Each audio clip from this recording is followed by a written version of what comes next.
Hello everybody and welcome back to Assorted Australian Politics. I'm Nick, and today we're going to be having a look at the next Tasmanian election, which is assuming that Liberals finish a full term will be in 2029, but this is Tasmania. We all know they won't. So I'm going to be having a look at what I think it'll be like with Josh Willie now as Labor leader. So I'll take out the JLN really quickly, just because they're not going to run. So I'm just going to start with the results from the last election. So I'm going to fill those in for every seat. Oh no, I've made a mistake here. Shooters, fishers, farmers there. Then the mess that is Franklin, and then Clark. I'm not very good at this. So this is the current composition of the Tasmanian Parliament. Numbers that I'm sure you're all very familiar with by now: 14 Liberals, 10 Labor, 5 Greens, and 6 Independents. So what's going to happen at the next Tasmanian election? Now, personally, I don't like to let my political views show on this channel, but Josh Willie, I'm guessing, is a much more competent leader than Dean Winter, and if push comes to shove, might not immediately force a motion of no confidence, and if so and an election happens, might actually work with the crossbench. So either way, I think he's going to be more popular than Dean Winter, and I think that will probably show. And also by the next election, the Liberals have been in for a while, so I think that will probably start to hurt them. I'm going to start looking in Braddon. I think the Liberals are very lucky to gain that 4th seat, and I don't think they'll keep that up. I don't know whether it would, that seat, I don't know whether it would go to the Greens or straight to Labor.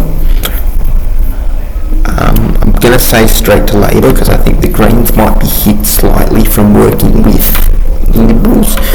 I think Josh Willie, in the future, he's really going to try and nail that point down about how he thinks that the Greens shouldn't be trusted anymore because they did that. Whether you think that's right or wrong, I'm not in a position to comment on that.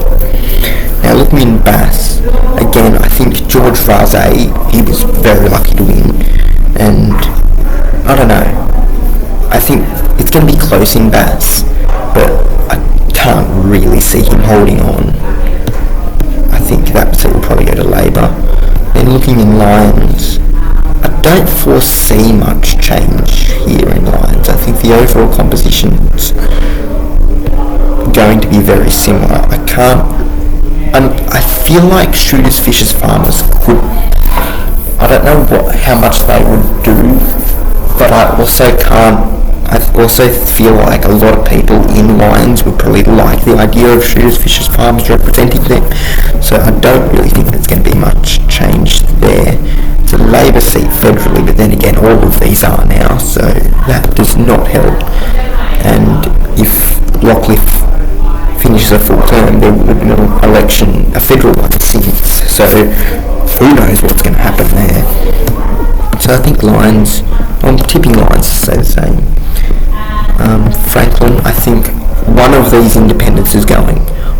I don't know whether it's going to be David O'Byrne or Peter George, but I think one of them is going to go, either by retirement. And I think that would probably go to Labor. I don't know which one. I feel like David O'Byrne, he doesn't have a lot of claim to fame, but clearly the people of Franklin seem to like him, so whereas Peter George is fairly well known, but he's also a lot older. Then in Clark, this is Josh Willie himself, this is his seat. I feel like the Greens could lose a seat here, and that would probably go to Labor, but I'm not 100% sure. So in this case, we've got Liberals losing a seat. They're on 13, Labor on 14, Greens on 4, Independents on 4. So the question is now, whom forms government? Now we've seen already that the Liberals at the moment are on 14, and they've formed government, so you'd think that Labor on 14, they can form government. But it depends on how close they're willing to get to the Greens. If Josh Willie, if he pulls a Dean Winter and flat out refuses to work with the Greens, then I guess he can work with the four independents. Craig Garland, before all the stuff about Dean Winter not working with the crossbench, he said he would back Labor. So I'm just going to add him as backing Labor. I don't know about the Greens. I feel like, I've said this before, but I feel like shooters, fishers, farmers, if given the chance, would probably back the Liberals. I don't know which independent this is going to be, so I don't know. I feel like both would probably support Labor if they were in a better position to govern. So we've got 16.